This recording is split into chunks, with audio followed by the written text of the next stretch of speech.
Dear listener, welcome back. I'm glad you could join us, and I'm glad that you've chosen to stick around listening to this sort of amateur, part-time, sort of small-time, sort of Mickey Mouse, sort of Del Boyish, sort of really sort of the last man standing kind of politician here. Thanks, man. Do you have to be so negative?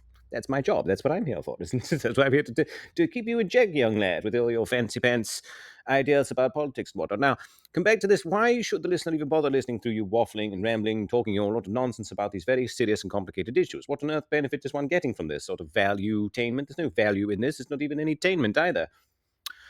Um, well, you've got me there, man. That's a good point. Well, I would say what I'm trying to do, right, is campaign to be a politician. Yeah. So, I mean, I know that's what you think you're doing, right? Okay.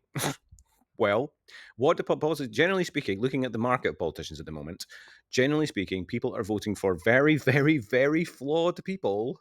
Even if they are extremely flawed, they are gaining huge popularity and followings, really basically by just stepping out onto the political field and promising to be authentic. I mean, not promising to be, but genuinely just being bungling and authentic. There's a kind of bunglingness to what I'm doing, is there not? Oh, absolutely. Oh my God. I mean, talk about bungling, talk about self humiliating, talk about absolutely guaranteeing that you'll never get laid ever again in the history of this earth. Talk about guaranteeing you'll be a hate figure everywhere you go. People will be throwing spears, knives, and all sorts of stuff at you, trying to crucify you like the old person, who, whatever his name was, with the whole wokeism stuff back in the day. You know who I mean. I'm not going to say it. I don't want to be too offensive. Just like when you're calling for universal love and you're calling for universal tolerance and you're calling for universal world peace and you're calling for justice for people who are different, people who are a targeted minority, people who are a section of our society who just seem to be a scapegoat all the time. Two things about that is if you want to be a freelance politician, if you just stand in the way of some of those things, you're basically doing your job. That's what I'm doing, right? That's all you have to do. White privileged straight guys that want to win in politics, listen, this is basically what we have to do is get allyship on the go, right? Become an ally. First of all, because it's morally sensible, number one. Number two, it's also very good for politics because this is what politics is now. And this is why the fascists hate wokeism, because wokeism is politics, right? Everything else is just fascism. People who hate wokeism are folk that are stuck in a troglodyte era of humanity. Wokeism is literally called waking up, like wake up. I don't want to get all matrixy here, but we are trying to take people from a state of a kind of broken imprisonment, a limited lifestyle. It's so very limiting, guys, to think of the world in the way that non-woke way. It's just so miserable all the time. Whatever problems there are and inconsistencies there are and illogicalness that there is over here, and whatever it might, the beef that the non-conformist, the non-traditional, the traditionalist, forgive me, the conformists, forgive me, the traditional and the conforming, the people who don't traditionally conform and do your little gender reveal parties, knowing things that people don't fit into box A or box B, and they just can't tolerate it. They go absolutely mental. That is fascism. So welcome. If you're listening to this, you're supporting an anti-fascist politician. Perhaps even you yourself could become an anti-fascist politician, become a pro-woke politician. What you have to do is get into the mindset that you're going to bother people. You're going to upset people all over the place, and that is actually the job. And if you get cool with it, and you build up a kind of raw armor, the kind of armor that most people with gender, who face gender injustice, this is to the lads, women and gender minorities or gender scapegoat type people in our society who just are not accepted and targeted for whatever reason, all sorts of reasons, anything you think of, right? Oh, they're the target of bullies, horrible bullies. And when you want your job to be go after bullies, like I want my job to be, dear listener, this is how you attract the bullies in. You just sit there and say woke things and believe woke things and try and live a life of wokeness, happiness, and tolerance and universal love for people, no matter what's going on, no matter who they want to marry or who they want to hook up with or what they want to wear today. For God's sake, what their bits are like. It's absolute absurdity to target hatred on any of these bases. It's to do with gender. I hope and believe that feminism in 2025 could be restored away from this hatred of men to being something more like, okay, universal tolerance of remembering all genders, even the ones that are men, are flawed, have problems. We have to have universal love and tolerance. And if you fall into hating all men and thinking all men are the same, then we're lost to fascism.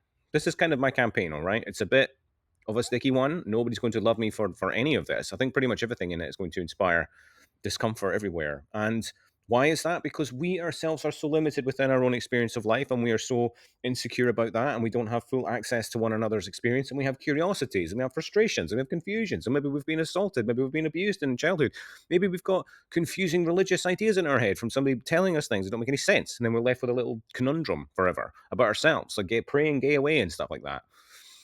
All this has to end, and we have to move into what I call a new age, which is kind of, I would call it woke age if you want. You can call it wokeism. If wokeism would like to co-opt my thing, I would not be offended. I'd be over the moon because really, the idea is a new age, something politically post left right, but gender justice as an absolute pillar of the Constitution that I've tried to write. Gender justice. That's what we're here for. Talk about it, think about why I'm putting it. See if you as a candidate could take what I'm doing and do something similar or clone it in some way. Just send me a little nod, a handshake, whatever, and you'll get some mutual marketing, and we'll become new age candidates and we move towards a better future where we get all these freaks out of politics and that people can be free and happy and content and have lots of lovely sex and have lots of lovely relationships and just not have any nonsense in their lives and get on with whatever the hell they feel like doing without any freaky church people or conservative people or any kind of institutional people with their bogus hateful ideas, and just let the people be the people and do their thing. Okay? Do no harm, do no harm, do no harm.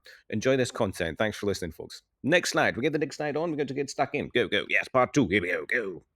Go. What, Karen? Listen, do you want me to run away from the Karen? There's a Karen here. I don't think we're allowed to say Karen anymore. It's Karen's become a bit of a misogyny thing. Is this a bit misogynistic to say it? Well, it might be, but I'm going to clickbait it and then co-opt it if that's all right. So, Karen Personal Security is a brand that I have devised. And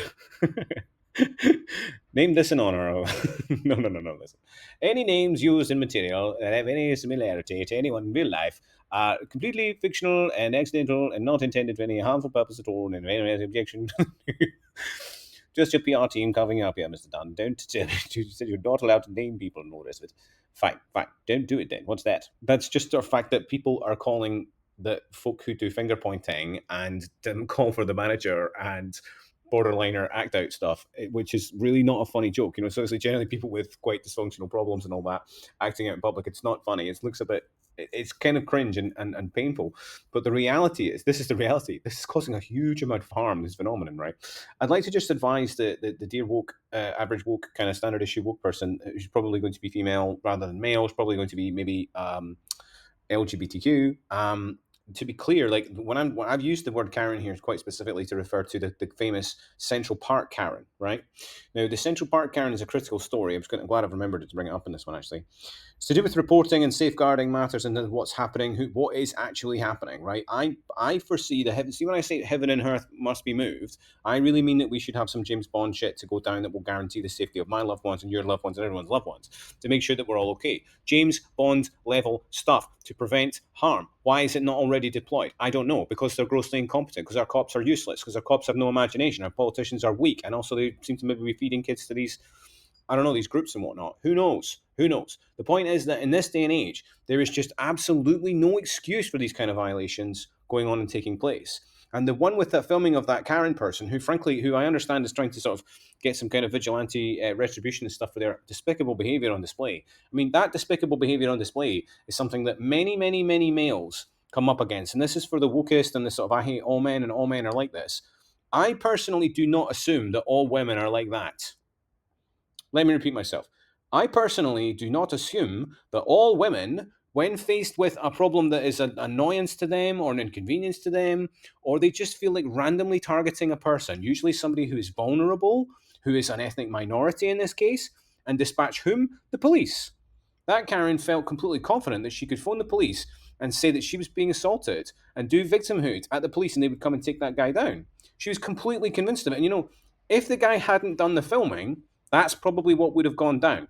So spare me the violins, feminista, when I use the name Karen jokingly, because unfortunately, this is a very serious phenomenon. And although the name Karen has become a bit toxic and using it abusively, I don't want other innocent Karens to be besmirched. I'm sorry about that. It's really, really painful if that is to much solidarity to you. Forgive me for doing it. If you really, really find it like a targeted personal objection, it certainly isn't. I'm just pointing out this phenomenon of finger pointing, victimhood, accusatory behavior. Even when it is filmed and presented, sometimes there are still doubters that don't believe that it's if the false accusation market is a market. Well, that person is so convinced that it is a market, she's absolutely no bother just phoning the cops and ranting and raving and pointing the finger. And she knew full well that it would work, because it does work. So the Karen thing is to do a bunch of things just to prevent any kind of gender-based violation, because that is a gender targeting. He was targeted because of his race, yes, but also because of his gender, definitely. Just like the Central Park 5 were targeted in exactly the same fashion. Also both in Central Park.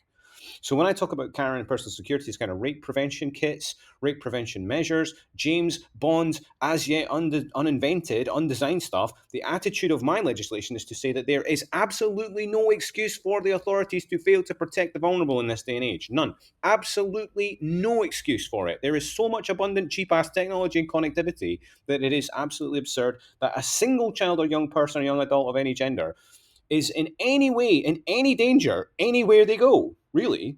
Right? I mean, I'm looking, you know, what's the excuse for it, right, in this day and age? You know what I mean? I don't want like Minority Report cops dropping in, but maybe drones, maybe something just effective, dear cops. Maybe something just useful, dear cops. Maybe just try and think, maybe if I come up with something unique and idea on my own, rather than just stomp about with my boots and pick on the most vulnerable people and target the most kind of juicy people I can pick on that are easiest to get away with the picking on people. Well, these devices, because that's what that Karen was phoning you for. Don't blame me. So that's the Karen. She believes she can phone you up and dispatch you to do gender-based violence, do gender-based violations of liberty. It's true. It's 100% accurate rendition of reality. Still going on, probably going on as we speak. So this is where the paradox of gender justice comes in. And I'm sorry for the rant about that issue, but that is a classic example, irrefutable example of the gender male. When the gender dynamic is turned around and the police are dispatched against men. Ooh, it's a Thor light like the lightning. What's happened? Wait a minute. This is a new slide. Anybody doing just doing listening? If you'd like to tune in for a moment, there's some. I mean, to be honest, this is a horrendous slide, Mister Dunn. Can you not put together a decent slide? What is this? Well, it's just a little fun one about the taser, right? Should make a cool kind of lightning effect. Uh, what else is on this one? Oh yeah, Kyle Rittenhouse is here for some reason. Kyle Rittenhouse is there. I don't know why he's there.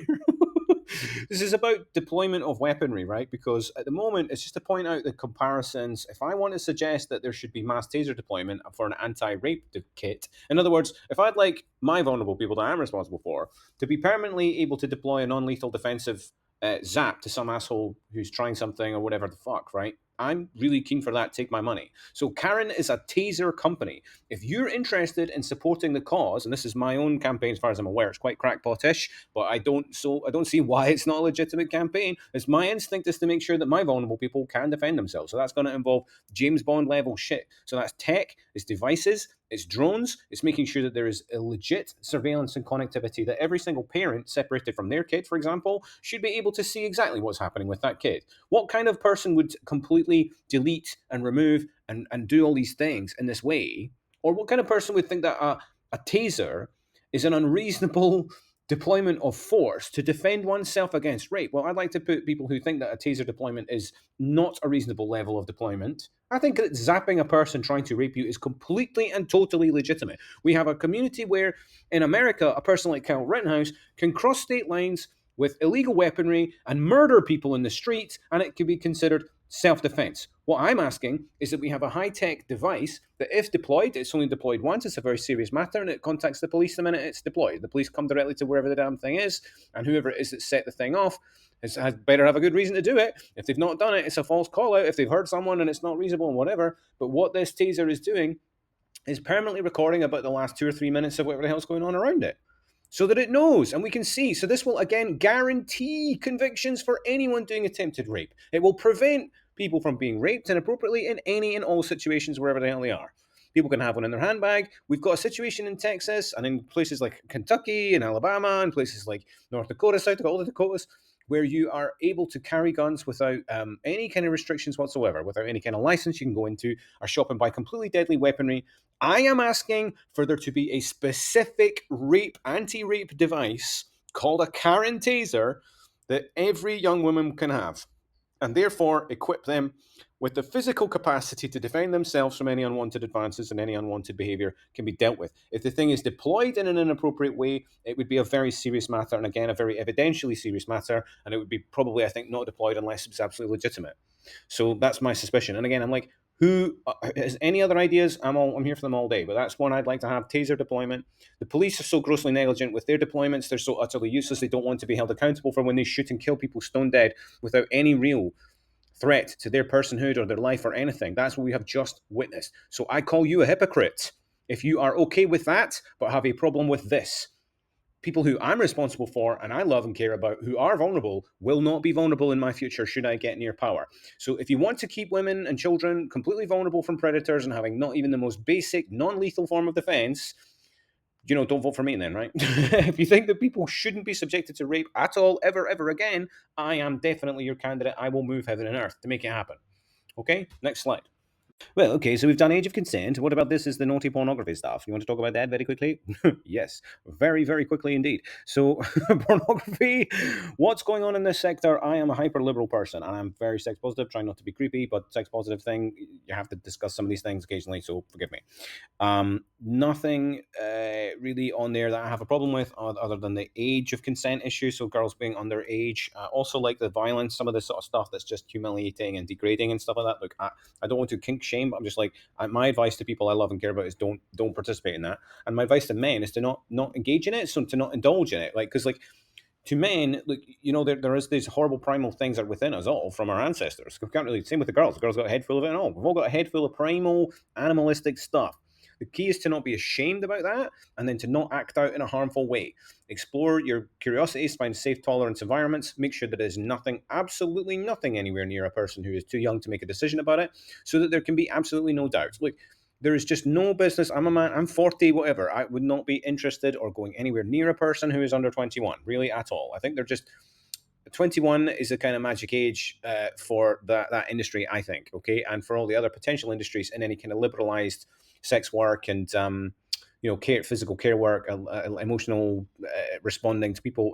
Look, there are lots of fields where sex positivity could really make a big difference in the world. Like so, a world where there is not so much fear of rape and violence and hatred and all that is a world where there needs to be more love, people making love and having fornication and having fun and having a good time and having lots of good fun. I think the basic way to decide this is like do both parties, that all parties involved should feel good before and after. They should want to do the thing that's going to happen. And at the end of it, they generally should be uninjured and feeling good about it and glad that it happened. And wouldn't be too offended if lots of people knew that they did the thing with that person. It wouldn't cause huge kind of travesty and problems in life. Okay. If you want to think, if you think about what kind of world that is, it's a place where relationships are a little bit more liberal than they are now. A little bit less conservatism in terms of marriage and monogamy and all those things. I'm not really on board with any of that stuff. I'm as liberal as it comes. And I mean, the thing is that you want to try and be liberal like that because you yourself have to grow and enjoy the world and embrace your true nature yourself. It's not because of tolerating people doing bad things. You should not do that. I'm not saying you should tolerate people doing bad things. People disrespecting you, humiliating you, degrading you, doing things that will hurt you and harm you or make you feel ashamed forever and ever. My advice is do not do this. Do not try and appease a person who has these kind of appetites. And the people who have these kind of appetites, my advice to you is to get some therapy, get some help. It's a little bit like heroin. You're never going to be able to hurt someone enough. You're never going to get enough. It's just never, you know what I mean? It's endless. Don't indulge in this. Get yourself help. Don't look at the horrible stuff that's on the internet and go, oh, well, other people are into this, so I can lower my standards as well. No, have high personal standards. Keep your mind out of the worst kind of, explorations of the dirty, naughty, dirty things, and try and keep those things fairly wholesome. But still enjoy, normal, natural, whatever the hell takes your fantasy. Okay, whoever's got what kind of bits, whatever gender, whatever mode, make yourself happy. If you have disabilities and restrictions, then there should be things to help you have a healthy, happy sex life. Humans, I think, have a right to a happy, healthy sex life. I do. I have time for that. It's just that when these Jordan Peterson freak shows come in and talk about this kind of thing or try and promote this kind of thing, it's immediately seen as rape excusing. So my idea is to try and roll this all into a gender justice platform and make sure there's a sex positive gender justice platform. Now, let me tell you, isn't that going to make the world better? Hell yeah. Woohoo. We're all going to, look, safety, security, love, affection, and togetherness. It's very, very possible. Humans are really, really into their sex. So I think, what if it could save the world? I have got some jokes in here about sending the world's porn stars out to do negotiation. Look, if you're a super famous porn star celebrity person, I have no beef with you, no negativity about you. Just watch the strangulation and the violence. Don't put up with things that freak shows are doing, and just try and keep it positive. Keep it sex positive, healthy, healthy, healthy. It's wonderful what you're doing. Don't put up with any shame. You're doing something that's Barbarella-ish and inspired and artistic and all that. I'm fine with it. I have no beef, no shame, no nothing. But not things that cause harm, cause injury, are shameful, are humiliating, degrading, that have a lasting and traumatizing effect, not just on the people that it's being done to, but on the people who are watching it. Okay, and when it comes to exposure to this stuff, I really think that consent age needs to be looked at in terms of what age are people being exposed to that stuff. Oh, I don't know. I don't have those answers to those questions. I think I've put forward enough bold statements for now for my independent politics.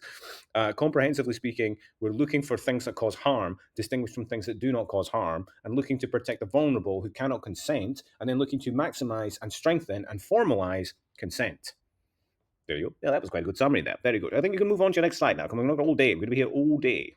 I know this is important, all right. Ending date rape forever. Now, date, what does that mean? Date rape, what does that mean? Well, it means, in this context, mate, it means the spiking of drinks, right? So, although I would see the term could be deployed in other scenarios as well to do with other genders and other things they're going through. But fundamentally, the principle of deploying chemicals to intoxicate a person and make them unconscious and more susceptible to lowering their consent, their ability to consent, their ability to manage what's happening to them, control what's happening around them is removed and they become vulnerable. For what? For rape. So this is one of the worst forms of rape there is, isn't it? And it's one of the most barely attempted to tackle ones that one can identify. Things are getting a bit better now. I mean, I understand that.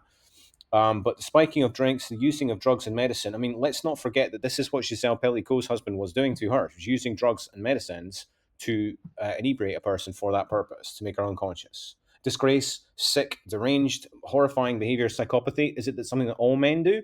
No, it's not. Again, this is the exact subject that I ended up getting absolutely piled in on quite recently on a platform about saying, are you seriously telling me that this form of creepy unconscious, are you telling, I don't actually know a single guy that does want to have sex with somebody who is unconscious. This is not normal male behavior. This is not at all normal health behavior. It is pathological, insane behavior, and it must be abolished and ended and removed completely from our society and should be a thing that used to happen, doesn't happen anymore.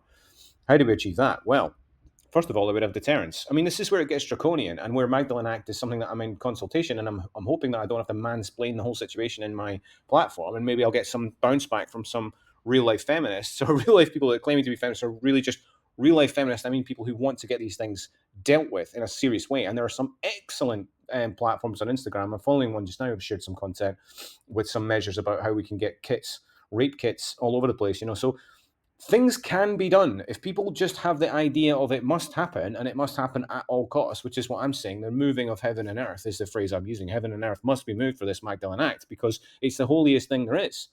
And it's one of the great hypocrisies of the church. You know, that Mary just was what, without consent, impregnated by God for the purpose of everybody. Well, look again, if your whole holy book, greatest story of all time, revolves around the removal of consent and then the removal of fatherhood and a weird sort of what I get called cuck quite a lot when I advocate for women. I don't know why. Advocating for women, even as a guy who's slept with well over 100 women, I am getting called cuck by little pathetic plebs that play fucking computer games all day and say to me I'm like a fucking cuck person who would hand my girlfriend partner over to somebody else for me to watch.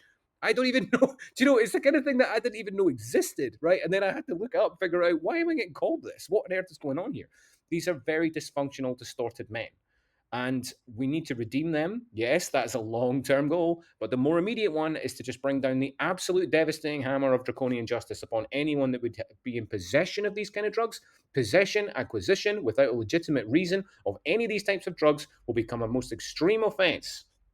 And that is in contrast. You know, we've got this Substance Abuse Act, right? This absolute joke, which I will repeal and replace with something absolutely more robust and makes more logical sense. The presence of the substance is not quite the end of the world. If a legit reason to have it, but a diagnosed reason to have it, there you go, it's there. No problem at all. Legit reason to have it. People with no legit reason to have these things, carrying them, possessing them, or having them presenting in a manner that looks like they're for this purpose, which will not be easy to disappear, I imagine, will at least be met with the most severe hammer of lifetime in jail type punishments. Like as if they had done an actual rape and we could prove it beyond any reasonable doubt, would be the kind of punishment that you would get where you found in possession of these drugs without legit reason. No brainer, straight away. I think that's a policy proposal of mine that's pretty solid. I'd like to really take that one at a time. So if other anti-rape movements would like to comment on that, I'd appreciate that. But for me, draconian measures the justice system. I know it's paradoxical because I need to try and repair the justice system and get that working. But as we've said, even with these kits, consent forms, there are ways that things can be proved. It can be proved that consent was not given, right? A lack of consent can definitely be proved because you have to say that the consent that must be accepted must be very, very formal, must be very, very explicit, must be very, very clear. And if that consent does not exist, and then something has happened, which we can evidence, usually because there's some jizz lying around somewhere, right? That means we can guarantee convictions and there would be no escape. Okay, so come with me. Magdalene Act, we shall move heaven and earth. And then this will never, ever be a feature of our society again. We like burning of witches. Never again. Oh, Shakti's back. Oh dear, red alert. Sexual health establishments will have licenses to provide sexuality support. Ooh, lovely. I'd pop in for some of that. Exactly, right. Look, man, licenses. Look, doing sex, as they say, sex is sex work is. I don't know if it might be the most honourable profession in the whole history of professions. It may be the most pure capitalist thing you can do. I mean, pure capitalist. What do you mean? Nobody's making anything, but they're making love and sex and fun and magic and having a cool time and making people happy. That is incredible return. Do you know how much people pay for massages? And even me teaching a teachable eyes for an I can charge that much. That really doesn't produce a substance, a material other than human goodness and human benefit, right? And it doesn't produce any waste either. Look, don't be disgusting. What's this? There's a serious point here, is there not? Constance, Amelia Cop. Look, I tell you what, mate. Why don't I just cut this because this is a long one. Look, Shack Day. Get back to the point. Right. The point is very straightforwardly full decriminalization of sex work. The idea that sex work should be criminalized at all is a clear sign of patriarchy. Wherever there is decriminalization of sex work, there is patriarchy. Patriarchy, patriarchy, patriarchy. Right? You have to let women make money however the hell they want to. One of the main concerns I have about doing so is the devastating power of Shakti as well. But beware of the Shakti, because you will just give them all your money for all their loveliness, and then you're bankrupt. And that's basically the story of quite a few people's lives. Certainly the story of your life if you're not careful. It's a free country, man. Freedom. People who hate sex, they're not welcome in my politics. People who love sex and enjoy sex, or at least sex positive, you're definitely welcome in my politics. I have to just try to keep a lid on it, or not to be weird and creepy and whatever. But the thing is, you do have to be sex positive in life. You only have one life, and that is the main purpose of life: is to have sex, make babies, have fun, feel good in your life, feel joy, feel reward, feel connection, feel intimacy, feel presence, feel acceptance, feel all these things that having a healthy sex life and a loving sex life will do for you. Now, those can exist on a very casual basis. Why? Because we're humans. You don't have to be with that person for the rest of your life. This is insane, girls. Girls, don't let men dictate what you do with your body. The same for guys. Guys, if you're more like me, do not let them tool you. Do not become a slave. Do not become a servant. Do not become a cash machine. And do not become their property. Okay. But remember, yes, it's there's worse things in life. Okay, get on with it, guys. Look, independence, liberty, your liberty, who you are as a person. These are very pragmatic, difficult things to manage. But here, this one is completely non-pragmatic, a complete no-brainer, and is absolutely irrefutably absurd to making it criminal to do this and to take money in return. I don't really understand how that possibly makes sense in the rest of society. Margaret Atwood has covered it sufficiently well. I don't need to cover it anymore. Okay, so thank you guys. I'm going to move on to the next slide and enjoy your lovely sex and have a great time, be healthy, and don't worry what anyone thinks. Who the hell cares, eh? Who cares? God is not watching. There's no God. Everything will be fine except the democracy one. Remember? Yes, we said God is democracy, and from now on, that's what this is. Yes, right. Move on. Okay, quite serious. I'll just put this one in as myself. All right. So the age of consent I'm proposing in the Magdalene Act very clearly. This Magdalene Act proposal I've made. This suggestion, primary suggestion, would be to get the age of consent increased to 18, from currently 16. Okay. So the age of consent should be raised to 18 years old for anyone over 18 to have sexual intercourse with a person under before their 18th birthday. This would be a rape under the terms of Magdalene Act. A complaint should result in conviction for statutory rape, right? However, caveat, because it's quite drastic, yeah? Sex between consenting persons of 16, 17, or 18, this shall not be considered a rape, only when a complaint is made regarding someone over 18 having sex with someone before their 18th birthday. So, for example, a 20-year-old having sexual intercourse with someone under 18 is a rape and should be a complaint be made. If no complaint is made, then as today, fair dues, there has to be a complaint, right? But laws, this exists to be a deterrent to abusers. At present, there's little to no deterrent. We have older men who can take advantage in ways via cult, religion, economics, etc.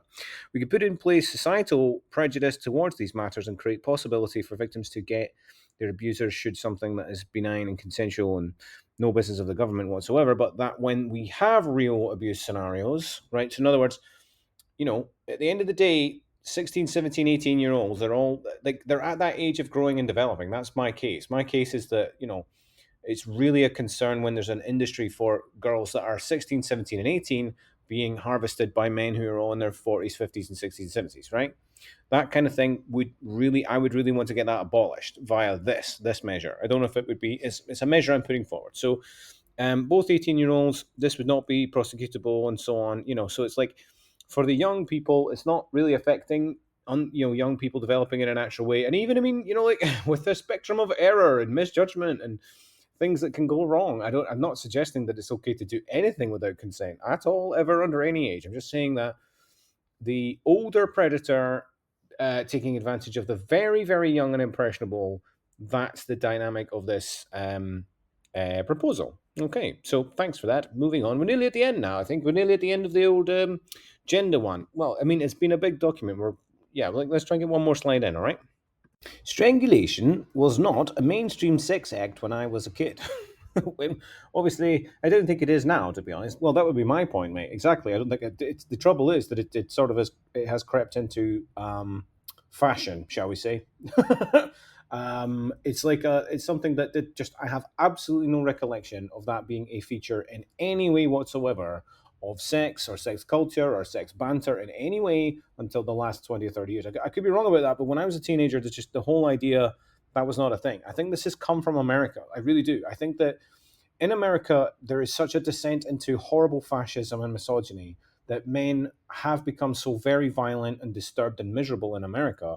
And I think it's largely to do with this genital mutilation of boys and girls thing, right? So sorry to use the language and stuff and bring it up, but like when there is this phenomenon I have to share with the listener on a male sympathetic point of view for what it's like for these men in America, because male babies in America are circumcised without any real medical basis whatsoever, consistent to such a consistent basis that there is, I don't know if you're aware of this, but the in the whole global on the if you take the world population, the number of men with a circumcision, right, is like 10% and then 90% are not, right? But if you go in America, it's literally the other way around. 90% are, only 10% are not, right?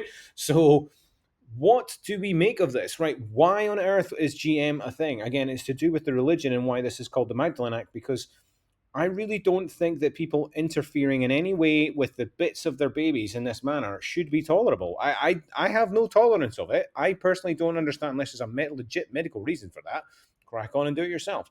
But if we're looking at a population of miserable, unsatisfied men who are turning to weird, sadistic, deviant activities that are a grade beyond the norm, certainly in the world, my theory, right, is that the men in America are just genuinely unsatisfied, will never, ever be satisfied because of what they've done to them in childhood. Really. And I think that the denial of humans having a right to a healthy, happy sex life, a normal, healthy, happy sex life, which is done by parents to their babies, is done by parents to their own babies in huge cultures all over the world. And I personally think it is one of the most disastrous, hurtful, abominable things that you could be doing. I want a world where none of that is happening at all, ever, unless it is for a medical reason, etc. When it comes to the strangulation phenomenon, again, its connection and link with murder and death is not surprising, is it? Like, why, girls? If a guy is wanting to do this, my advice to you is to leave the guy and do not tolerate it. If a girl is asking you to do this to her, guys, my advice is to get the hell out of there. Do not engage with it. Do not participate in this. This is not like, something fun. Like, ooh, this is a weird fun thing. Let's dress up, or let's pretend we don't know each other, or well, let's put whatever. There are lots of healthy, cool, fun things people do with their sexuality, but strangulation asphyxiation is done to make the victim unconscious. That is why it's done. It's done as a choke out. It's choking people out and raping them is something that has become fashionable in American fascist rapist circles. No kidding. Asphyxie wanks. It was the Tories over here. Remember, who died of the asphyxie wank. If you're doing asphyxiation for sex, pleasure, consider trying to cut down. It's going to be quite addictive. It's going to do big brain damage, guaranteed. If you do it regularly, don't let a partner do it to you. And I would be very, very worried if a partner has an inclination to do this. If you yourself have the inclination to do this, then I would encourage you to try not to foster that inclination. Remember that what is in your head is not necessarily you. These are just thoughts that are coming up in your head for all sorts of reasons. Maybe memories, dreams, ideas, stuff that's been presented to you. You are in charge of your actions and what you choose to do.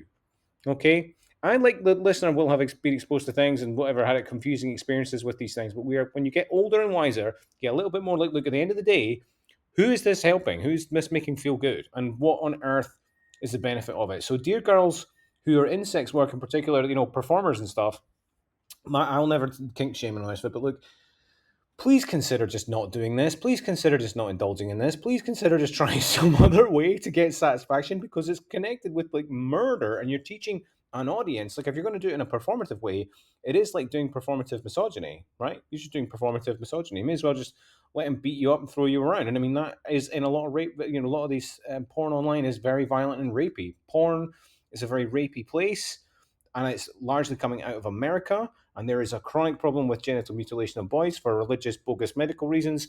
And people are very miserable, unhappy, and unsatisfied. Remember that miserable, unhappy, and unsatisfied is not what we want in our liberal sex lives. We want to be happy and fulfilled and having a lovely, abundant time and living a rather kind of ancient Rome type thing. Where, look, I'm being silly now. My point to you is sex positivity. Don't be creepy and weird. There's enough creepy and weird shit in the world. The strangulation thing, I feel inclined to speak up about because it is quite alarmingly bad. And as I said, it didn't exist previous to reasonable recent fashion. And I think that recent fashion is coming from America, where there's a real degeneration of the quality of masculine conduct. Male behavior is fucking terrible in that country. Male attitudes are fucking terrible in that country, just like in Russia, just like in loads of countries where there are appalling, particularly appalling male cultures. And this strangulation thing, girls, how is that love? Nobody who really loves you, respects you, cares about you wants to throttle you while they're fucking you. I personally, it's not an inclination I can relate to. So moving on from that, difficult. Sorry, but just get the fuck out of there. If someone's doing it, and if someone's asking for it, guys, as well, just run 100 miles and don't stop. Okay. Okay.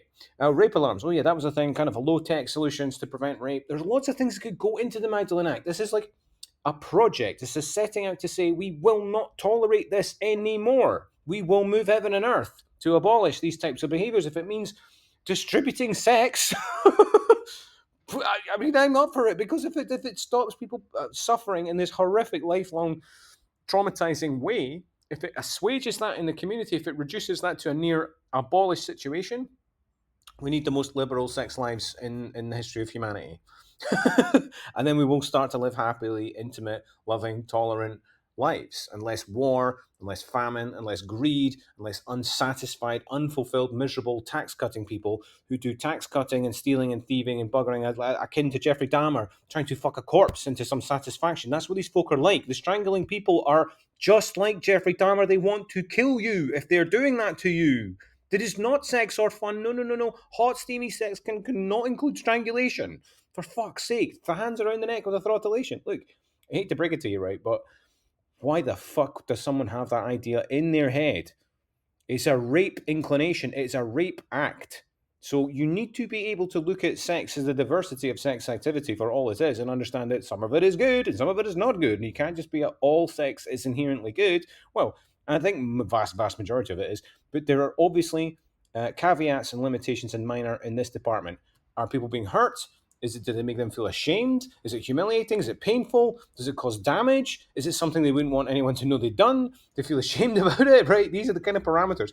If you can get sex positive in your head and try and live sex positively, you will feel a lot happier. Like you won't have any weird, shameful activities going on that you're trying to cover up. There's really little to be ashamed of. Most of what is going on in this is all primal human behavior, and then a lot of it, the other side of it, is coming from inherited trauma, probably rape-like situations for your ancestors that have stayed in your head and in your genetic memory, unfortunately. Now, the question is, what do we do? Well, we don't foster it. Simple. Find other things. Do dressing up. I don't know. Like I said, try to just find other ways to relieve whatever need it is that is making you think I need to strangle that person. Why don't you do wrestling? Why don't you do I don't know, Mortal Kombat? Something other than lovemaking with someone you're supposed to care about, be compassionate about, and want to make babies with. It's a different thing. Okay, different thing, different. Go to your Joe Rogan bum fights and do that with Joe Rogan if that's what you want to do. Your WWE guys, that's the type of thing you're dealing with, girls. If a guy's after that, that's who you've got on your hands. My advice is to fucking run. Okay. Next last slide, I hope. Well, that's about the third or fourth, I don't know, hour and a half long kind of broadcasting thing you've done, Mr. Dan. You're trying to sort of really upset everyone, offend everyone, put your stupid nonsense out there into the void and all that, aren't you? Look, man, stupid nonsense. Listen, I'm sorry, but this is very little of what I'm campaigning on is original ideas. Some of it is original ideas, but most of it is borrowed ideas from the greats and the other wiser liberal people, thinking people. I'm different, obviously, kind of a unique candidate, and this is a unique way of broadcasting my ideas. And it's podcast style plus slideshows. It works. I don't mind it. It means I can just talk over the content material you're looking at, and then if you're anything like me, it's cool to have a thing on and you can do a few little tasks around you in the background and not have to look at the screen, but still kind of be involved in the thing. So thanks for coming with me on this journey. I hope you weren't too offended and horrified. If you were offended, I hope you understand that it's for the purposes of enlightenment and changing the debate, getting fascists out of power and getting non-fascist people into power, and so that we can all live in a better, safer, happier world. What do you think, dude? Dude, huh? You looking at me? Oh, yeah. See, he's been here this whole time. And he also thinks that hot, steamy sex should not include strangulation. Also, rapey stuff, non consensual stuff is not desirable at all. Do not do this ever. It's a violation of the great consent of women's choice that we must honor. We need constitutional change, constitutions that are stronger, more robust than the American one, that will not fail us, that cannot be contorted and screwed and turned inside out and upside down and turned into the opposite of what's meant to be, like what's happening right now. We need to get women's liberty. There is no liberty without women's liberty. There is no liberty without every gender's ability to just be themselves and live happily and freely without being assailed or having their gender used as some kind of tool and weapon against them. As I've experienced, I'm sure the listener has experienced, many people have experienced.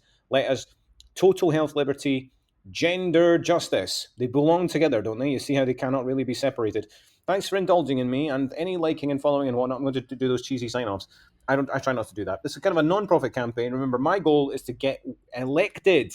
Right? So help me get elected, or join in and get elected yourself. That's my request of you, dear listener. If you care about these things, become a politician. You're almost certainly far superior than the awful politicians that we have at the moment, and I congratulate you for giving me this much time today. Thank you. Good luck to you all, and we'll see you soon with more banter about politics and wokeness and sort of crazy, bizarre, left-wing, sort of semi-left, sort of post-left, sort of semi-conservative. What are you anyway? Mate, I'm a pragmatist. This is pragmatism. What we're doing is called pragmatism. We take what we like from here, we take what we like from there, what makes sense and common sense in the middle, and then we ask democratically the people, and what the democratically the people want, we go with that, even if we don't agree with it. And then my job becomes to convince you, the listener, of what I think. So I want you to think with me, oh yeah, wouldn't that be good if we get the age of consent up to 18, and then make it so that people under 18 are not really affected by it. And then you've got a nice little younger protection straight away on the Magdalene Act immediately. Technology. Making sure there's technology and connectivity available so that fathers can keep an eye on their kids that have been taken away from them for no reason. These kind of things. Just to make sure that babies and children and the vulnerable are safe. That is all we're trying to do. Gender justice is a bigger project, it's a bigger thought project. Magdalene Act and Dadifesto and the Constitution are my main three proposals how to get us to gender justice in a safer, happier world. Thanks for listening. I'm going now because it's nearly lunchtime. Have a good day there, you're excellent people for listening. Take care. Bye-bye. Bye.